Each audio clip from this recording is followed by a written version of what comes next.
Sejam muito bem-vindos a mais um episódio de Quem Sou Eu para Julgar. E vocês, como podem perceber, estamos na nossa segunda temporada com muito mais informação para vocês. A primeira temporada foi um sucesso, passaram por aqui delegadas, procurador de justiça, profissionais do ramo, palestrantes, autores, e agora a gente não podia começar diferente. Hoje, os nossos convidados são pessoas que vocês vão amar, e para esse nosso novo formato, a gente mudou até um pouquinho o layout, o estúdio, para que vocês se aproximem um pouco mais do conteúdo que a gente tem para passar. Para quem está chegando agora, eu sou a Ana Lucato e o meu compromisso com vocês é de passar o máximo de informação para vocês da área do direito, sem ser tendenciosa, para que vocês possam realmente ser alguém para julgar, para que vocês consigam adquirir o conhecimento sem influência de outras pessoas, para que vocês consigam pensar por si só. Geralmente, eu costumo apresentar os convidados, mas hoje eu vou fazer diferente. Eu estou aqui com dois profissionais incríveis e eu vou começar primeiro com o Paulo. E eu gostaria, Paulo, seja muito bem-vindo, que você se apresentasse para nós. Pois não, Ana, agradeço muito a oportunidade de estar aqui com você. Estamos muito encantados aqui com sua iniciativa do podcast, não é? Até o nome do podcast nos chamou muita atenção. É muito interessante, né? E se me permite, até antes de me apresentar, eu queria fazer um pequeno comentário sobre o título do seu podcast, né? Eu acho que do ponto de vista moral, né, sem falar no direito, essa é uma frase interessante, quem sou eu para julgar? Sim. Né?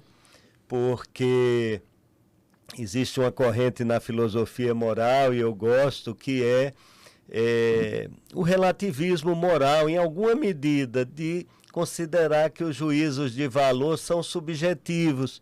Então, quando você diz quem sou eu para julgar, não sou eu que estou naquela situação, o outro tem suas razões, né?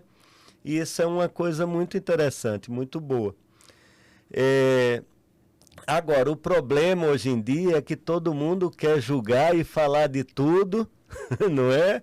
E às vezes sem uma preparação. Então, a sua ideia de trazer esse conhecimento para as pessoas, para que possam avaliar e julgar as coisas com mais conhecimento. Firmeza, base. Isso é muito louvável, né? Mas desculpa a digressão. Que é isso? Prévia. Eu agradeço a sua explicação e é exatamente isso que a gente procura passar para quem nos assiste. Né? A gente fala muito, né, brincando em casa, quem sou eu para julgar, né? Mas já julgando. Sim. Porque todo mundo acaba, em algum momento, analisando uma situação e tirando as suas conclusões. E o nosso compromisso aqui é justamente passar informações corretas sobre os fatos, para que as pessoas elas pensem por si só, elas não fiquem tirando conclusões errôneas sobre as coisas que são jogadas às vezes de maneira irresponsável, né? Sim, A gente tem muito conteúdo hoje que não é um conteúdo de qualidade, infelizmente. E assim como vocês, o pessoal vai ter a oportunidade de conhecê-los, o compromisso é esse, é agregar na profissão, agregar como pessoa, agregar em vários sentidos através do conhecimento. Sim. E eu queria, assim, entender um pouquinho quem que é o Dr. Paulo, desembargador, qual que é a sua história, como começou o Paulo lá atrás, até chegar ao desembargador. Já é um período longo, então, para cobrir, viu, Ana? Mas vamos então para a época de faculdade. Eu cheguei a fazer 1 ano de medicina. Nossa. Eu tenho um irmão que me influenciou muito na vida, que era médico, e me incentivou. Eu comecei na medicina, mas não me encontrei com o curso. Eu já tinha ali, casei muito cedo, precisava trabalhar em um dos períodos e o curso de medicina dificultava. E acabei indo para o direito, e aí me encontrei no direito. E depois de formado, ocupei vários cargos públicos. Eu fui nível médio da Justiça Estadual em Sergipe, depois fui nível médio do TRT, fui fiscal do trabalho durante uns 2 anos, um cargo muito interessante. Hoje chama auditor fiscal do trabalho, na época era fiscal do trabalho.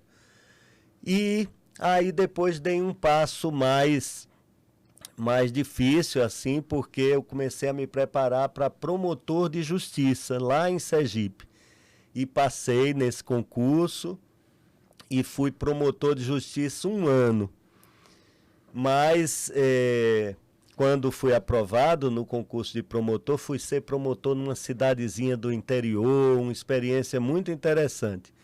Né? Não tinha a estrutura que tem hoje, os fóruns, as instalações eram tudo, muito simples, né? Mas foi uma experiência maravilhosa, mas eu queria ainda ir além e eu tinha muita admiração por uma carreira federal que é do Ministério Público Federal. Então seria passar do Ministério Público Estadual para o federal. Então eu continuei estudando e passei no concurso de procurador da República, e aí fui procurador da República em alguns estados da federação, né, membro do Ministério Público Federal. E foi aí que eu concorri, em 2012, para uma vaga no Tribunal Regional Federal da Terceira Região, como desembargador federal, porque... eu vou explicar uma coisa muito sabida, mas às vezes nossos espectadores aqui estão começando, não é? Em todo tribunal no Brasil, né, com poucas exceções, 1/5 das vagas são reservadas para membros oriundos da advocacia e do Ministério Público. Então havia uma vaga aqui no TRF da Terceira Região em São Paulo para o Ministério Público Federal, e eu concorri a essa vaga e acabei nomeado em 2012. Então eu já tenho mais de 12 anos como desembargador federal aqui no TRF daqui de São Paulo, cuja jurisdição abrange São Paulo e o Mato Grosso do Sul, né? Não é só São Paulo. E é uma função muito desafiadora, muito interessante. Eu já estou há muito tempo na área criminal e me realizo muito com o trabalho, Ana. Que bacana. Eu quis pedir para você contar um pouquinho dessa história, porque as pessoas elas não têm dimensão do que é uma jornada tão bonita de estudo, de bagagem, de cidades, de pessoas que passaram, né, na vida de quem trabalha nessa área jurídica. Então, muito bacana a sua história. E agora eu queria apresentar o Júlio. Na verdade, eu não. Queria que o Júlio contasse um pouquinho pra gente quem que é o Júlio. Bom, Ana, muito obrigado pelo convite, queria cumprimentá-la, parabenizá-la, né, pelo Quem Sou Eu para Julgar. Acho que o meu amigo aqui, o Dr. Paulo, já fez alguns comentários interessantes sobre o título, né, nos agradou muito conhecê-la e já nos deixou assim muito empolgados para participar aqui, quando a gente viu já como é que se apresentava, né, com a ideia originária. E então eu comecei meus estudos, né, fazendo alguma coisa paralela aqui ao que o Dr. Paulo fez. Eu comecei meus estudos em Direito e aí logo no primeiro ano também percebi que vários dos aspectos que a gente estava ali discutindo no direito tinham a ver com a filosofia, e acabei ingressando, então, quando ia para o segundo ano da graduação em Direito, comecei também a cursar filosofia paralelamente, né?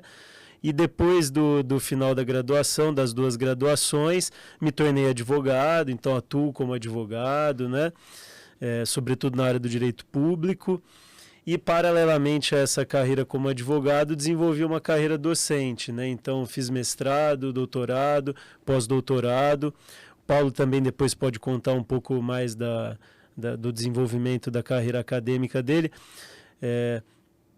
das titulações, né? E depois de concluídas essas titulações, me tornei professor, né? Então, hoje sou professor na PUC de Campinas e leciono disciplinas de filosofia do direito, metodologia jurídica, de aplicação do direito, hermenêutica jurídica, direito constitucional também, e a gente acaba percebendo que os assuntos que a gente vai abordar aqui hoje, que muitas vezes podem, assim, num primeiro olhar, parecer na superfície, parecer muito abstratos, né, um pouco descolados do dia a dia, do cotidiano, no fundo são eles que são os elementos decisivos para a gente chegar nas soluções práticas e aplicadas do direito, né? Que é uma ciência social aplicada, né?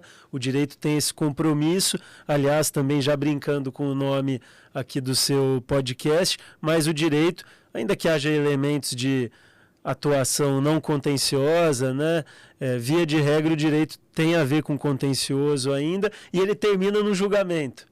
Sempre, né? O ponto de encerramento do direito é um julgamento que vai, então, sedimentar algum tipo de posição, né? Algum tipo de realidade vai ser imposta ali pelo julgamento.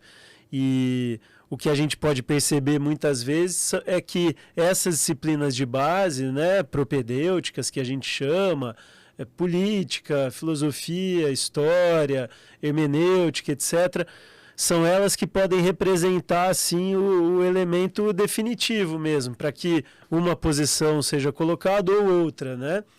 Então, de novo, falei um pouquinho de mim, já um pouco da dinâmica aqui dos nossos assuntos e da relação, acho, com a sua iniciativa.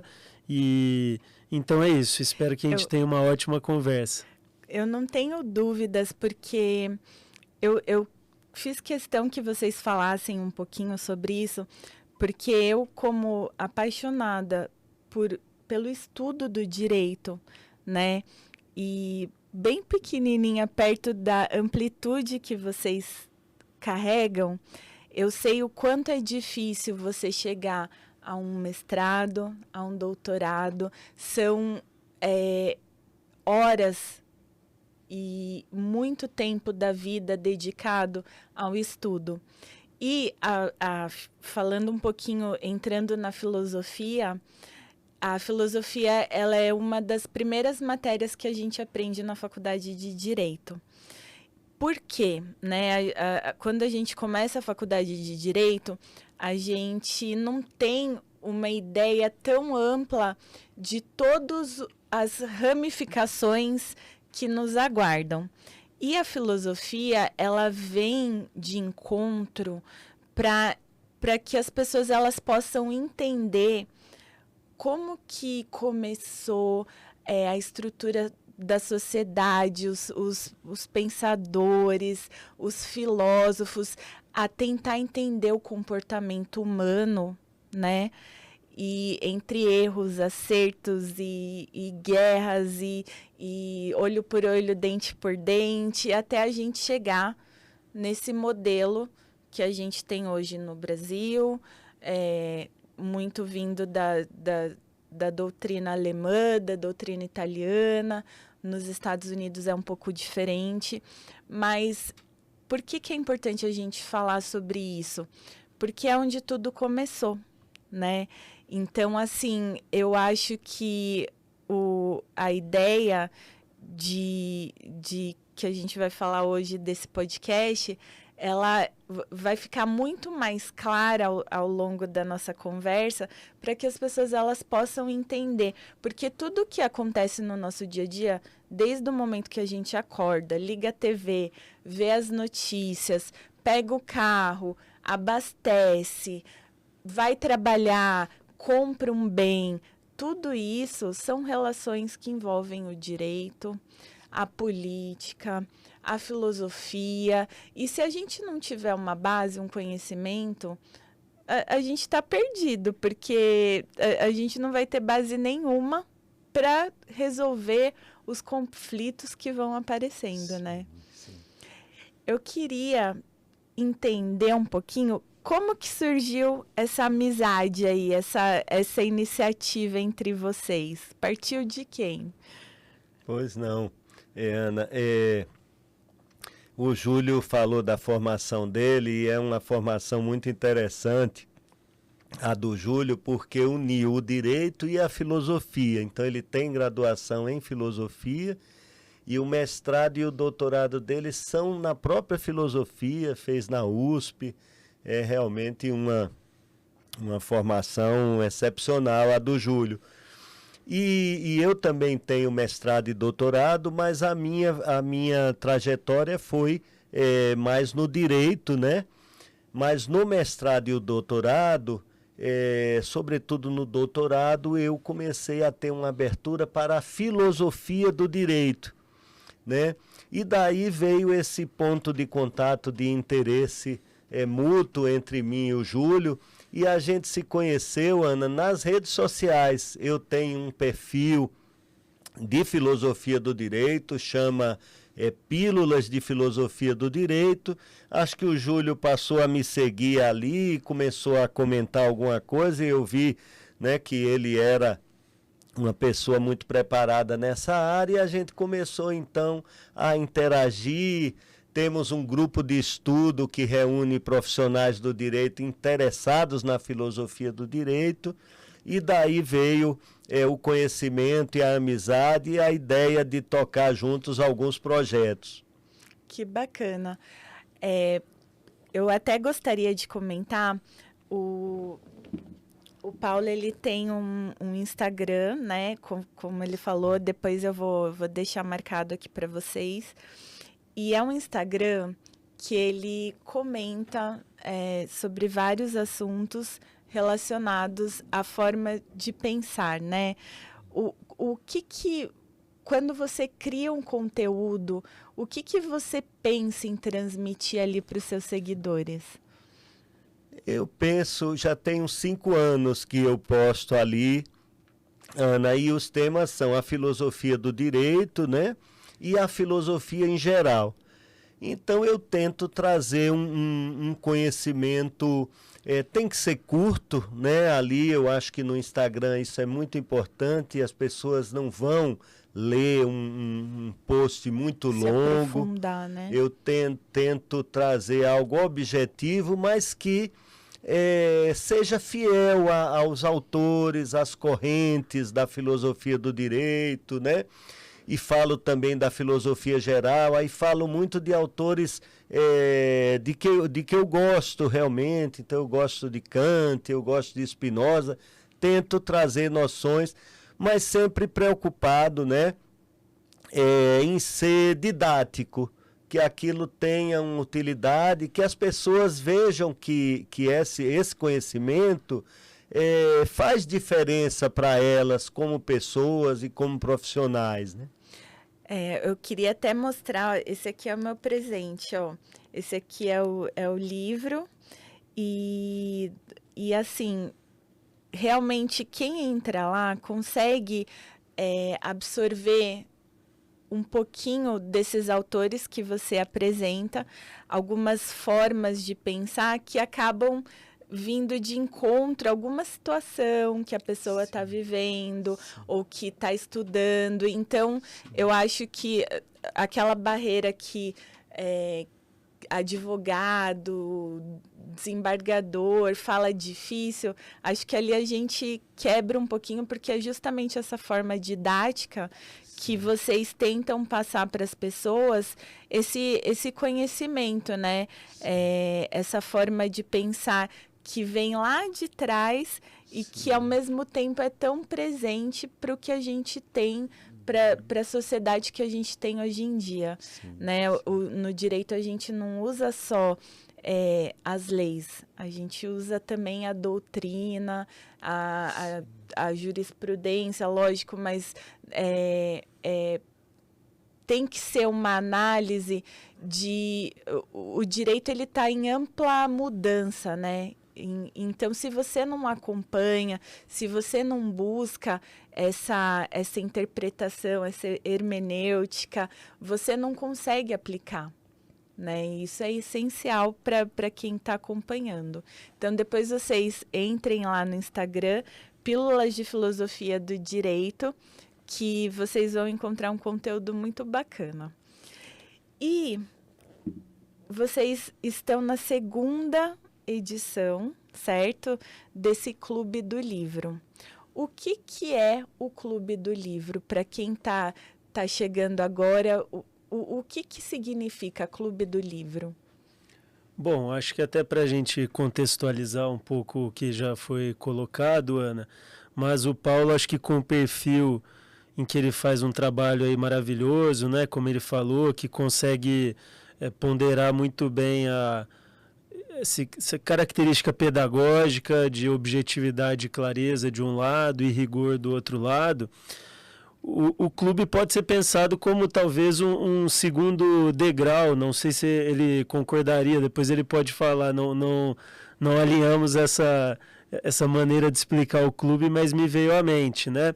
Porque, veja, você tem aí, por meio do Pílulas de Filosofia do Direito, né, um contato inicial que, com a capacidade dele, né, de clareza, vai conseguir mostrar, como você também colocou, a relevância daquilo e a relação daquilo que está colocado ali em formato de pílula, né, de maneira mais breve, objetiva e didática, vai colocar para você como aquilo tem a ver com o seu dia a dia, né, seja do ponto de vista pessoal, seja do ponto de vista profissional. E o clube, de algum modo, é uma maneira que a gente tem, como eu disse, de subir um degrau na medida em que nós vamos daí nos reunir num grupo de pessoas que estão interessadas em aprofundar um pouco esse conteúdo que está ali de maneira mais breve, mais rápida, né? Por exemplo, no Instagram dele ou em outras páginas que seguimos, né? Outras coisas que vemos por aí nas redes sociais, em que há uma quantidade de coisas muito grande e que são um pouco problemáticas, mas em que há muita coisa boa, por exemplo, né? A página do Paulo é um exemplo, há vários outros bons exemplos, né? Mas que ali no Instagram fica um pouco, apenas no Instagram, no formato tradicional de postagem, tem um limite, né? Inclusive porque o que a gente busca ali, de fato, é uma coisa mais rápida, mais imediata e que se esgote de uma maneira mais célere. E o clube é uma oportunidade que a gente tem e que a gente percebeu que havia uma demanda, né, de pessoas por isso, de ir um pouco além, então, de reunir grupos de pessoas que desejam se aprofundar um pouco mais, né, no estudo de obras e autores mais antigos, mais atuais, né? Nessa nossa segunda edição, podemos falar mais detalhadamente depois, mas já antecipando alguma coisa, ela é focada no direito e na política, né? Então, para falar um pouco do formato, nós nos reuniremos para ler de março a junho do ano que vem 4 livros, a cada mês um livro, né? E essa leitura, que é feita então em grupo, né? Como é que esse grupo se reúne? Num perfil exclusivo do Instagram, que os assinantes têm acesso, né? E esse grupo se reúne, vai fazendo a leitura que é coordenada e acompanhada por nós, que fazemos postagens rotineiras ao longo de cada semana sobre o trecho, né? A gente tem uma programação de leitura, um roteiro de leitura, então a gente pega o livro do mês, divide ali geralmente nas 4 semanas e colocamos lá, olha, nessa semana temos que ler 30 páginas, nessa semana 40 páginas. Então a gente procurou encontrar obras que façam a diferença na vida das pessoas, depois a gente aprofunda nisso, mas um número de páginas que não fique assim demasiadamente cansativo, né? Nós sabemos que quem é o nosso público, ou pessoas que já estudam, então tem a demanda do próprio curso, né? Que fazem curso de direito, ou profissionais que já atuam e que também têm uma série de outras demandas. Então, algo que não fique cansativo, mas que permita as pessoas ir além. E ali, claro, acompanhado por nós, pelos colegas, né, que vão também interagindo entre si nas postagens, né? E temos também aí, só para fechar a explicação da dinâmica do clube, uma aula que é postada ao fim de cada leitura, ao fim de cada mês, né, gravada por um de nós dois, e uma live que é feita ao final, então um encontro ao vivo, em que todos podem interagir. Mês também. De cada livro uma live, né, Júlio? Cada livro uma live, em que daí a interação é livre entre todos, e aí a gente se vê virtualmente ali. Então a gente viu uma maneira de aproveitar, só realmente para encerrar, aproveitar os recursos que a internet nos propicia, né? Que via de regra são usados por nós mesmos, por todos nós, para uma coisa mais rápida e imediata, mas a gente tentou se valer desses recursos, então o clube ele transcorre completamente online, né? Para propor alguma coisa que vai além, né? Para alguma coisa que é um aprofundamento maior realmente nesses temas. Eu acho que está muito barato esse clube do livro, pelo que você está falando. Eu acho que vocês estão oferecendo um produto que, conforme você foi falando, eu fui tendo ideia da dimensão que é. Porque não é só você discutir sobre um determinado assunto, né? Além da pessoa ela ter acesso a esse conhecimento, essa bagagem de duas pessoas que são extremamente técnicas nesse assunto, eles têm a oportunidade de... Não é sentar na mesa porque é um ambiente virtual, mas eu sempre falo que a gente tem que estar na mesa com pessoas que nos agreguem. E elas têm a oportunidade de estar nesse círculo de pessoas que realmente estão buscando um crescimento, seja pessoal quanto profissional. Elas têm a oportunidade de leitura, que é algo que dificilmente a gente vê tanta livraria fechando, né? Que judiação. E tem algo que realmente as pessoas elas possam se comprometer, parar um pouquinho para ler uma obra, além de tudo, com uma consultoria, né, presente, com a orientação de vocês acompanhando. Quem que tem isso hoje em dia, né? E fora o círculo de amizade, de relacionamento, de você poder expor o que você leu, né? Então, assim, quando eu conheci a proposta de vocês, eu fiquei encantada. E fiquei encantada também com o conteúdo, que é algo que realmente é muito importante, não só para quem está na área jurídica, mas para os profissionais mesmos. Ô, Ana, pegando aqui uma fala aqui do Júlio, eu acho que, sim, Júlio, você fala que o Clube do Livro pode ser um aprofundamento das coisas que eu falo no Pílulas, né? E eu acho, Ana, que isso realmente tem a ver, não é? E você começou falando em algum momento sobre a matéria de filosofia do direito que é vista no início do curso, né? Eu até às vezes fico achando que os cursos de direito, Júlio, deveriam começar talvez com a introdução ao estudo do direito e talvez um pouco da filosofia geral. E deixar a filosofia do direito, eu tenho essa impressão, para um ano mais na frente. Eu acho que ali vai ficar mais claro para o aluno a importância da filosofia do direito. Concordo. Né? Porque a filosofia do direito tem muito a ver mesmo com os fundamentos do direito, né? Com o papel, por exemplo, do juiz. Hoje se discute muito no Brasil o ativismo judicial. Será que o juiz ou o judiciário está exagerando em algum julgamento, né? Mas isso é uma discussão, né, muito antiga e que tem autores importantíssimos que discutem isso. Então não é uma coisa como a gente às vezes vai ver ali um debate polarizado nas redes, nos comentários. Você vai ver que as pessoas tomam partido sem ter essa bagagem, né? Sem ter essa bagagem. E justamente a filosofia do direito vai nos falar quais são os limites do juiz na interpretação do direito. O juiz pode usar argumentos da moral, trazer para o direito ou não, ou ele tem que julgar, né, com base exclusiva na literalidade da lei, né? Mas a lei tem lacunas, ou como disse um autor, a cada palavra uma lacuna. E isso é a mais pura verdade, né? Eu que tenho a experiência da jurisdição como magistrado. E propriedade para julgar. A gente sempre tem que se preparar para julgar. É sempre um desafio, não é? Julgar. Eu acho que é bom que o juiz ache que não é fácil julgar, porque não é mesmo, né?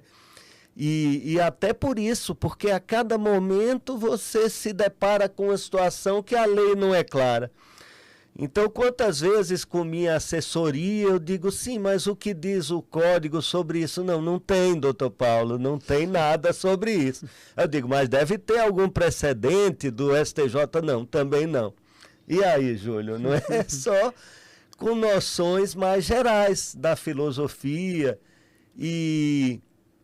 mas talvez o estudante no iniciozinho do curso ele não valorize, e aí eu noto que quando o jovem advogado, por exemplo, não só porque ali no Pílulas eu vejo que tem pessoas de faixas etárias variadas, mas a pessoa chega e diz assim, puxa, eu talvez devesse ter estudado um pouquinho mais do Rousseau, do Voltaire, não estou bem lembrado do Kelsen, né? Não estou bem lembrado do que eles disseram, mas está aqui o Paulo falando, puxa, é interessante.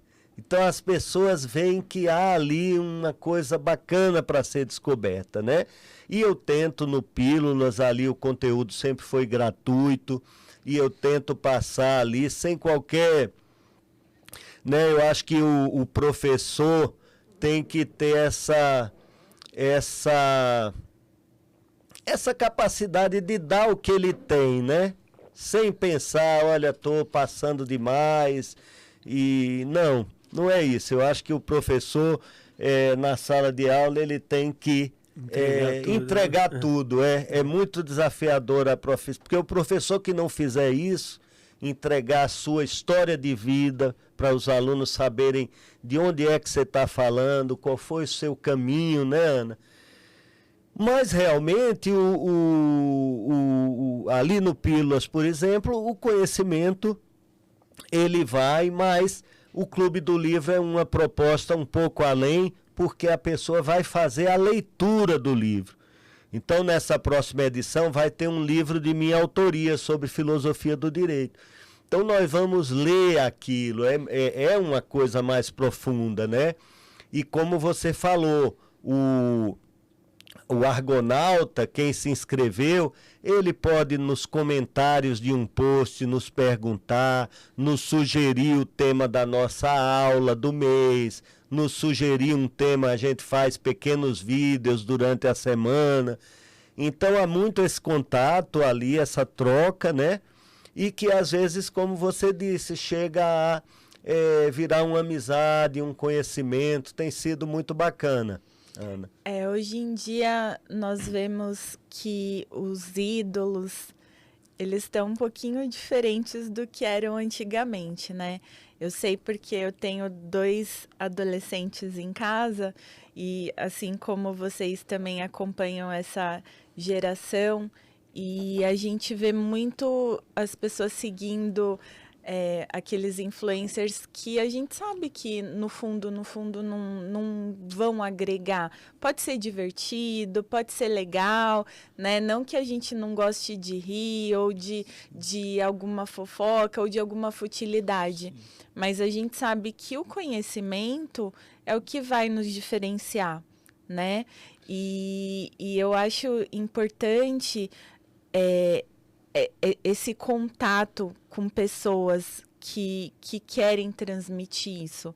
Eu indico para todos que, através do conhecimento, da leitura, da informação, a gente consegue evoluir, né, em todos os âmbitos. E eu achei interessante, primeiro, só para esclarecer, o nome do Clube do Livro é Argonautas do Saber. Sim. O Argonautas, ele tem um significado, né? Vocês podem explicar um pouquinho sobre o nome? Então, Argonautas, Ana, remete a um mito grego, não é? Ali na Grécia tem uma série de histórias, algumas já envolvendo navegação, que é o caso do Ulisses na Odisseia, né? Que também navega, mas os Argonautas foi uma expedição de heróis gregos, né? Que não tem mulheres ali na época, a sociedade às vezes ali era meio machista, né? Não tem mulheres que estão no navio dos Argonautas. Mas as mulheres vão aparecendo no curso da viagem dos Argonautas, né? Porque eles decidem sair da Grécia numa aventura muito grande, em busca de um amuleto muito longe na região da Cólquida, que é a pele de um carneiro, só que de ouro. E que essa pele traria felicidade para quem buscasse. Então eles vão muito longe atrás disso. E é um dos principais mitos da Grécia, Argonautas, né?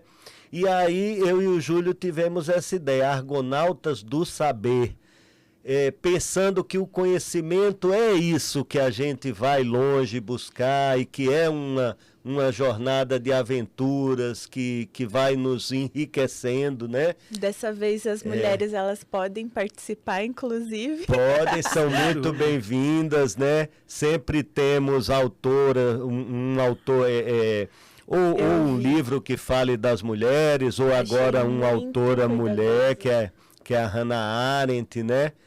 E é claro, né, essas coisas, quando a gente vai para a mitologia, a gente vai para sociedades antigas, às vezes a gente se depara com uma outra concepção, às vezes machista, que não era geral na Grécia. Se fala que a sociedade ateniense era mais machista, mas a sociedade espartana não. Havia uma maior liberdade para todos, inclusive na esfera sexual, em Esparta, né?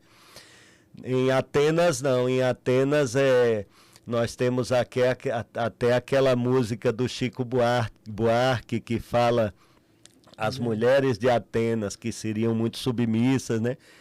Mas isso na filosofia a gente tem que contextualizar. Às vezes você vai pegar o Schopenhauer.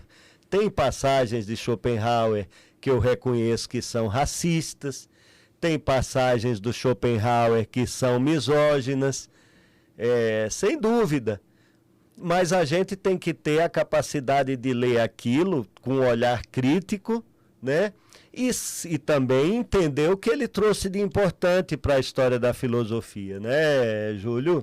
Sem Júlio dúvida. pode nos falar bem disso, que ele é filósofo. Imagina, não, mas realmente E os Argonautas também foram objeto de uma música, né, do Caetano Veloso depois, inspirado nos versos de Fernando Pessoa, né, que também falou dos Argonautas.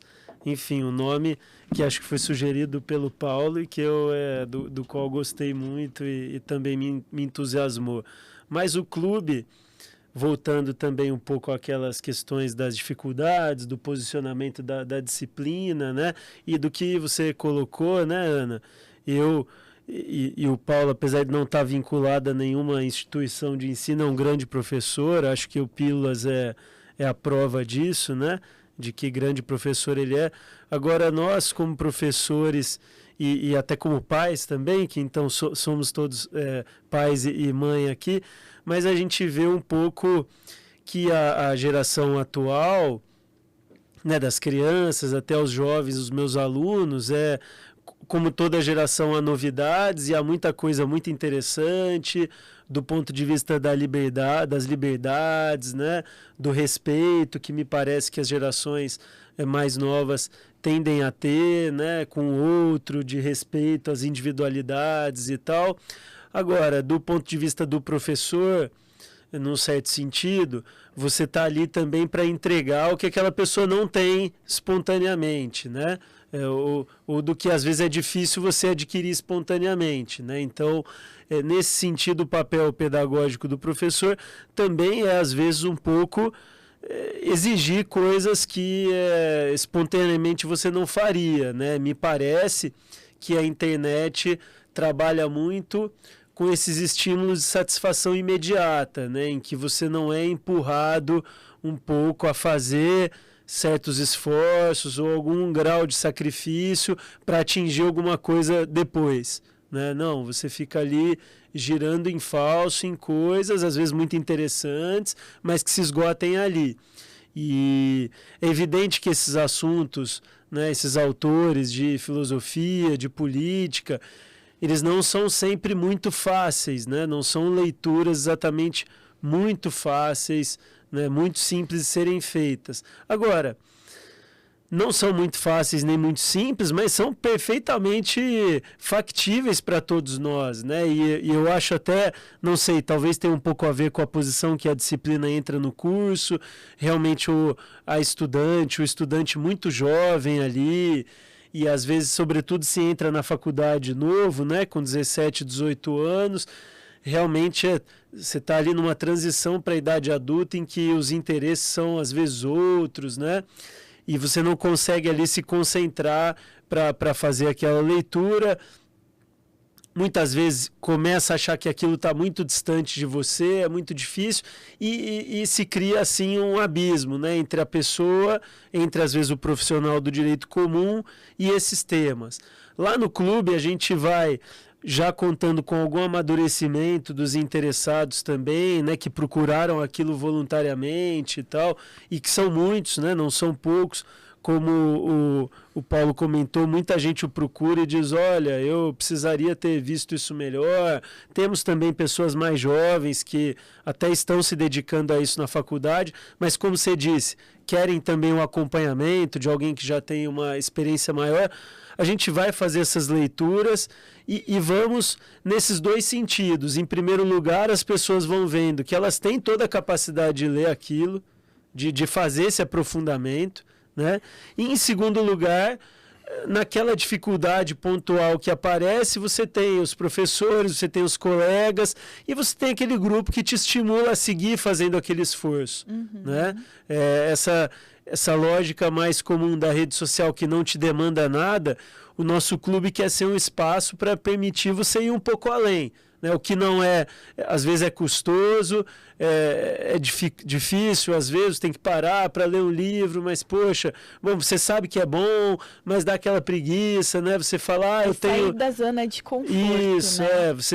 Você sabe, hoje em dia eu falo lá com os meus alunos, eu brinco com eles, porque eles chegam com 17 anos, 18 no primeiro ano, e eu falo, bom, eu tenho certeza que vocês têm o dia inteiro cheio de compromisso. E não é mentira, né? Hoje um jovem, às vezes, que só estuda, mas ele está com a agenda lotada. Quer dizer, arrumar desculpa para não ler, todo mundo vai arrumar. E eu não digo que é invenção, não. A gente se ocupa mesmo com muita coisa. Então é preciso, às vezes, um clube. É uma maneira da gente um ao outro se estimular, cobrar um pouquinho, né? E por outro lado, cobrar a leitura. Olha, tá lendo, tal, não li essa semana. Pô, então reserva um tempinho maior para você alcançar o grupo aqui na semana que vem e tal. E a atividade vai ficando prazerosa também, o quanto antes esses jovens se conscientizarem, melhor vai ser para eles, né? Porque pra gente chega a doer no coração escutar um jovem dizer que não tem tempo. Logo a gente que acorda, cuida do trabalho, vocês dão aula, cuida de filho, família.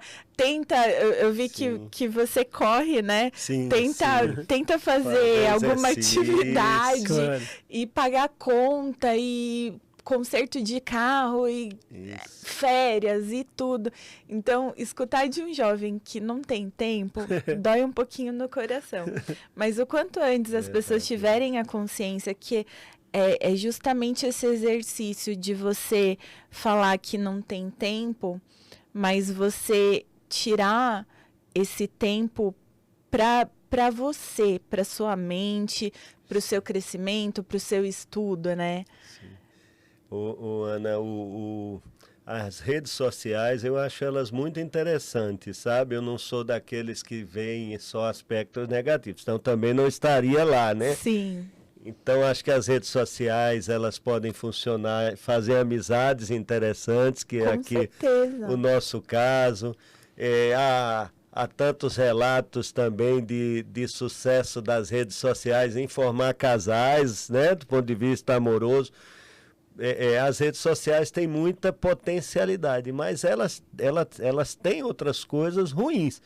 Então, por exemplo, a dispersão da nossa atenção, a incapacidade de focar em alguma coisa por um tempo maior, sem pegar o celular para olhar ali. E isso tudo, a leitura é um bom antídoto para isso, né? Porque ela lhe obriga a essa concentração, e isso é muito importante, porque do contrário a gente vai ficando cada vez mais sem essa capacidade de aprofundar um tema com mais calma, com mais, né? Então, é um exercício para a mente também. Para mim. Eu queria entender como que vocês fizeram a seleção dessa segunda edição do Clube do Livro. O que vocês pensaram na hora de selecionar os títulos? Bom, eu tinha já iniciado, foi bom a gente retomar esse tema, mas a gente fez uma primeira edição com temas um pouco mais abrangentes, né, voltados à filosofia geral, sobretudo, né, algumas questões políticas contemporâneas, né, relacionadas a fake news, esse tipo de assunto, e foi muito interessante, né? A edição está disponível para assinantes ainda, então você perde, claro, essa dinâmica do dia a dia e os encontros ao vivo, mas todo o conteúdo que foi produzido nessa primeira edição está disponível ainda para quem quiser, né, adquirir, acessar e recuperar esse tempinho aí para poder se juntar a nós aqui a partir dessa segunda edição, em que a gente, como havia mencionado, vai focar nos temas de direito e da política. Então, a nossa ideia aqui foi, num primeiro momento, trabalhando, até não sei se eu poderia pegar aqui os livros para então mostrar, mas num primeiro momento, olha, aqui para mostrar para o pessoal, nós teremos aqui o livro do Paulo, né, Dr. Paulo, que é o Manual Definitivo para Entender a Filosofia do Direito. Então, ele, com muita competência, né, com muito rigor, ele vai conseguir apresentar de modo claro e relativamente sucinto tudo aquilo que importa na história da filosofia do direito, né, tanto de fato desse ponto de vista histórico, vindo desde o justnaturalismo até o positivismo jurídico, mas tratando também, então, daí de aspectos das correntes da filosofia do direito e da interpretação do direito, que é um tema que a gente já tangenciou aqui hoje também.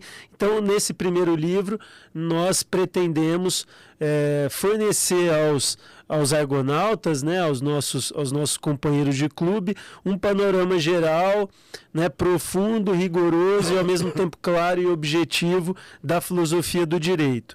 Num segundo momento, no segundo mês, portanto, né, em abril então de 2025, a nossa proposta é ler esse livro do Norberto Bobbio, né, que é um clássico também, Estado, Governo e Sociedade, Fragmentos de um Dicionário Político. Norberto Bobbio, que é um jus filósofo, né? Então é alguém que também transita no direito e na filosofia, um autor importante para a filosofia do direito no geral, né? Conhecido de todo estudante de direito. Sim.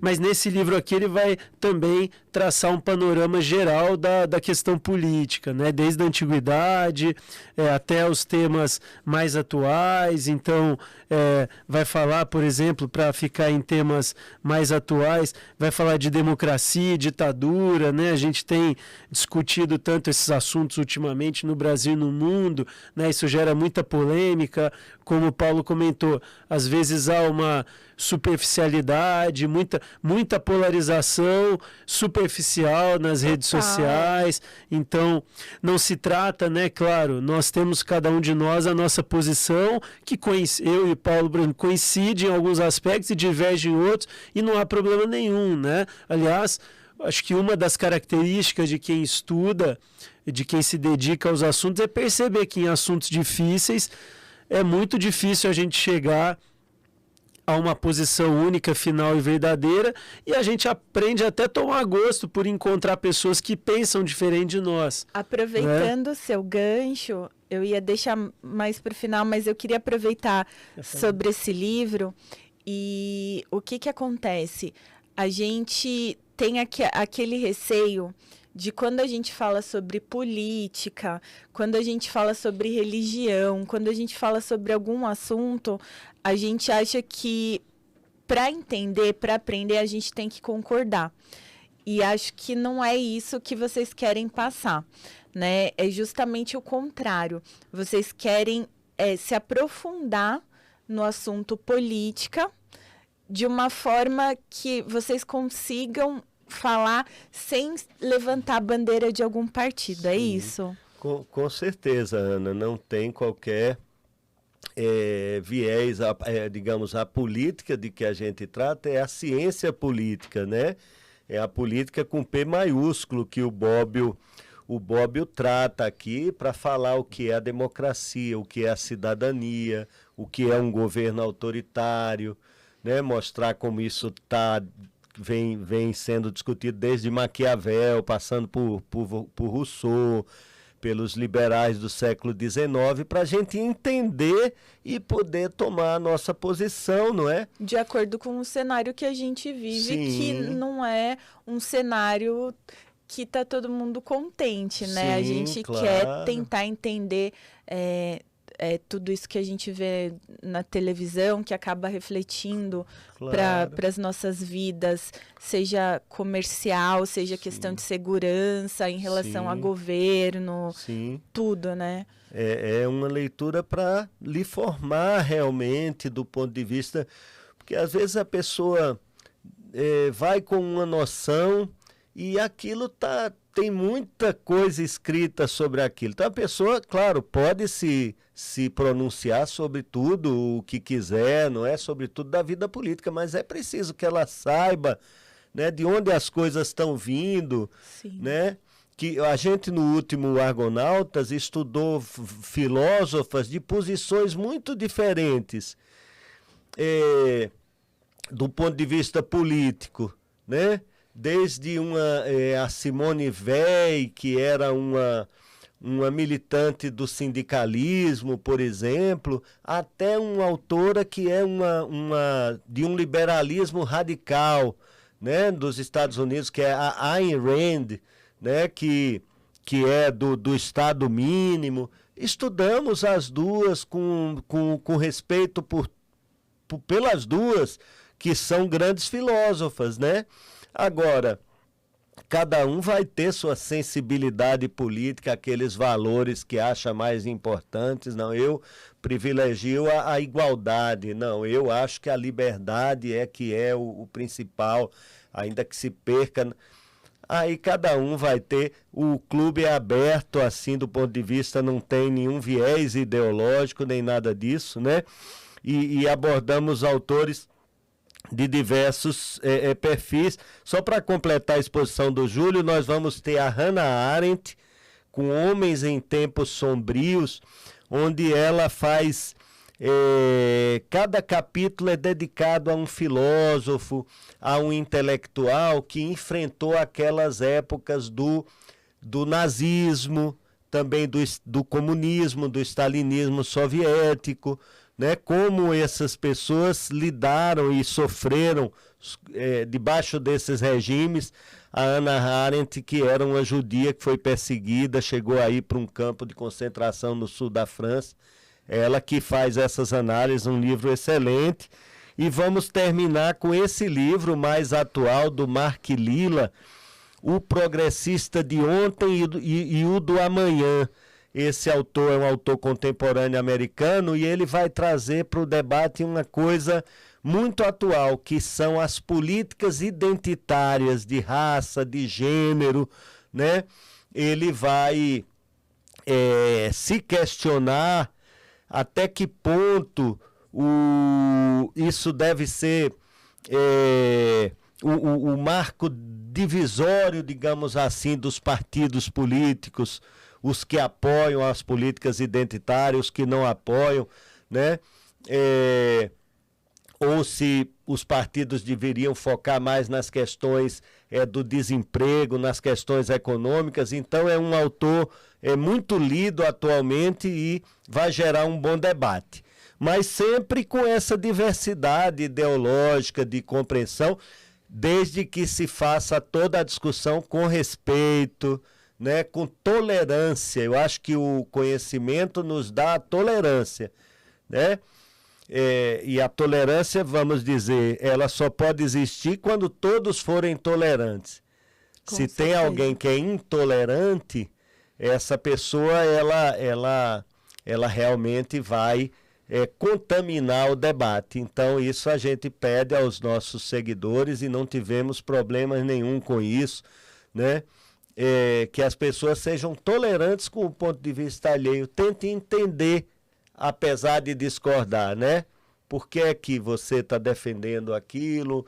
Onde é que você quer chegar, né? O adversário, quem pensa diferente, não precisa ser um inimigo. Lógico. Né? Então, e até para você discordar, você tem que entender o porquê você está discordando, né? Sim, importantíssimo. sim. E quais as expectativas para essa segunda temporada? O que vocês estão esperando que agregue para as pessoas que forem participar? Posso? Bom, depois o Paulo me complementa, mas até aproveitando algo que ele gosta também de dizer, o direito, né, pensando sobretudo que é o nosso foco aqui, o clube está aberto para todos os interessados, né, mas até pelas nossas relações e tal, o curso acaba muito sendo voltado para profissionais e para estudantes de direito. E como eu dizia, né, o Paulo já colocou outras vezes, o direito é a linguagem, né? E a gente falava agora dessa questão dos posicionamentos, do olhar de cada um. Tem um filósofo que se chama Wittgenstein, do século XX, que ele diz que há toda uma mitologia por trás da nossa linguagem, das palavras que a gente usa, né? Então, como dizíamos, a leitura, ela pode propiciar para o leitor, né? E o membro do nosso Clube do Livro, então, a gente espera, vai se beneficiar disso. O leitor vai aumentando a sua bagagem cultural, né, o seu preparo, né, vai tendo uma formação mesmo junto com o grupo, né, sob a nossa orientação e disponibilidade ali. Isso vai permitir, no fundo, que ele se enriqueça, né, enriqueça o vocabulário que ele usa no dia a dia. E o vocabulário, não estou falando assim, aprender uma palavra diferente. A gente aprende uma coisa ou outra nova, a gente sempre aprende. Mas não se trata de um vocabulário necessariamente diferente, mas sim de você enriquecer aquelas palavras que você usa no seu dia a dia, né? Que você explora, inclusive na sua profissão, né? Esse debate político, filosófico e jurídico está presente no cotidiano do direito, e não sei, para explicar talvez de uma maneira mais didática para quem estiver nos ouvindo, né? E fazendo menção a um caso que não é tão recente do Brasil, mas eu acho que todos estão a par, todo mundo que está nos ouvindo está a par. Pensemos, por exemplo, no conceito, do ponto de vista jurídico, no conceito de família, né? Ou mesmo daquilo que está nas normas brasileiras, né? no ordenamento jurídico brasileiro a respeito da família, na Constituição Federal e no Código Civil, por exemplo. Olha, a letra dessas normas, desses textos normativos, não se alterou, né? A Constituição Federal tem lá uma redação desde 88 a respeito do que é família e o Código Civil desde lá de 2002. E, no entanto, em 2013, a gente sabe, né, num julgamento que entrou para a história no Brasil, o Supremo Tribunal Federal dotou a noção de... indiretamente, né, não foi bem no que diz respeito à questão de família, mas o fato é a palavra família, que é a mesma desde 88, desde 2002 e hoje, ela passou a abrigar conjuntos muito diferentes de possíveis relações que antes não estavam previstas, né? E isso ainda está em transformação com o mesmo texto jurídico, né? A norma é a mesma. Hoje você já tem, né, nos tribunais, talvez vocês saibam até dizer melhor do que eu, mas até alguma coisa sendo construída no que diz respeito aos pets, né, quando há um divórcio, há alguma coisa, então você tem alimentos. É complicado. E você tem, quer dizer, e sem dizer aqui entrar no mérito, se está certo, se não está, não sei o quê, o fato é que as palavras não mudam, mas o significado que o direito passa a atribuir a elas pode se alterar. Quer dizer, o que faz o significado de uma palavra se alterar? Não é? O que está por trás do significado que a gente dá a uma palavra? Então, quando eu digo que nós vivemos numa ditadura ou que há o risco de uma ditadura, o que é, afinal de contas, ditadura, né? Como que o direito deve interpretar uma palavra ou outra, né? O que o juiz tem diante de si no momento de julgar para tomar uma decisão quando ele olha para essas palavras? Então, tudo isso que, como eu disse, né, no início, pode parecer, num olhar mais imediato e rápido, algo um pouco abstrato e não muito vinculado, de fato, ao dia a dia da profissão. No fim das contas, eu imagino que aquele que participar do nosso clube vai perceber, impacta diretamente no seu dia a dia, né? Quer dizer, te dá armas, né, no sentido positivo da palavra, para você pensar em estratégias, pensar em posições, imaginar qual é a melhor solução para uma determinada situação, né? E então eu diria isso para o nosso membro aí, para o nosso argonauta. Não sei se o Paulo...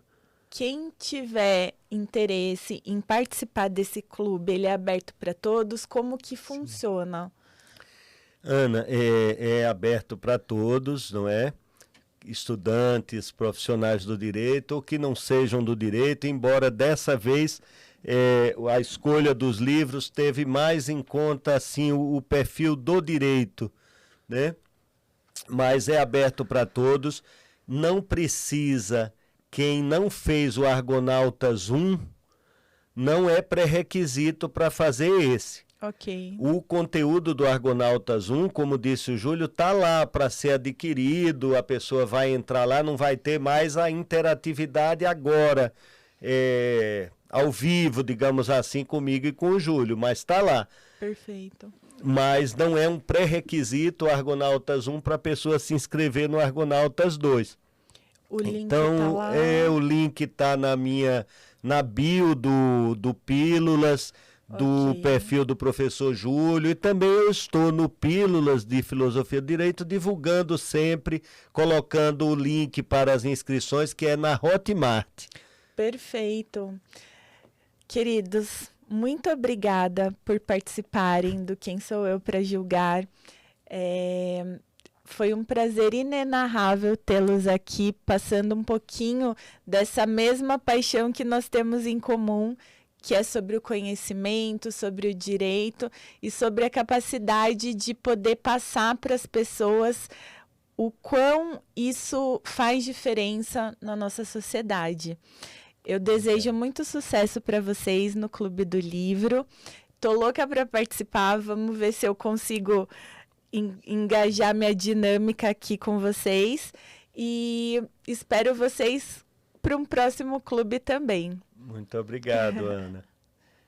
Muito obrigado, Ana, e fica então o convite, esperamos no clube, e também aos nossos ouvintes aí, as ouvintes, fica o convite para conhecerem nosso projeto.